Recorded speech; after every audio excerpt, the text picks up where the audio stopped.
நான் விஜய் அவர்களை பொறுத்தவரை நான் என்னோட கமெண்ட் எப்பவுமே மாறலிங்கன்னா, அரசியலுக்கு வந்திருக்கிறாரு, வரவேற்கிறோம், மக்கள் முன்னாடி இருக்கட்டும், அவர் எல்லாம் பேசட்டும், இவிஎம் மிஷின் பதில் சொல்லும். ஆனா விஜய் அவர்கிட்ட இன்ஜின் இருக்கான்னு எனக்கு தெரியலையே. அட்லீஸ்ட் எங்க கிட்ட இன்ஜின் இருக்கு, டபுள் இன்ஜின் இருக்கு. விஜய் அவங்க இன்ஜினையே நம்ம பார்க்கலையே. அது இன்ஜின் இருக்கா, இல்ல கார்பரேட்டர் இருக்கா, அந்த இன்ஜினை ஸ்டார்ட் பண்ற ஆள் இருக்கா, அந்த இன்ஜின் ஒரு சேசியில மாட்டுவாங்களான்னு. வண்டி இல்ல, சேசி இல்ல, இன்ஜின் இல்ல, அதுக்குள்ள போடுற பெட்ரோல் இல்ல, டீசல் இல்ல. ஆனா இன்னைக்கு விஜய் அவர்கள் தமிழ்நாட்டில் ஒரு அரசியல் கட்சி இன்ஜினை பத்தி பேசக்கூடாதுன்னா அது திரு விஜய் அவர்கள் இன்ஜினை பத்தி பேசக்கூடாது. ஒருவேளை 234 தொகுதியில கேண்டிடேட் போடுறாரு, ஒத்துக்கிற இன்ஜின் இருக்கு. 234 கேண்டிடேட்டும் மக்கள் ஏத்துக்கிறாங்க, அதுக்கு போடுற பெட்ரோல் இருக்கு.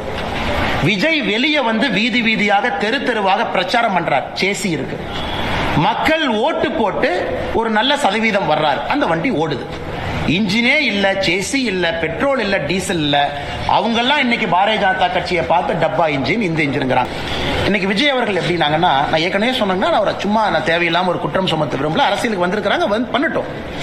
ஆனா இன்னைக்கு பேசும் பொழுது அவருக்கு என்னன்னா, மக்கள் கைத்தட்டணும், விசில் அடிக்கணும், அவங்க ஏதாச்சும் ஆரவாரமா பேசணும். அதற்காகத்தான் விஜய் அவர்களுடைய பேச்சு இருந்ததாகத்தான் நான் பார்க்கிறேன்.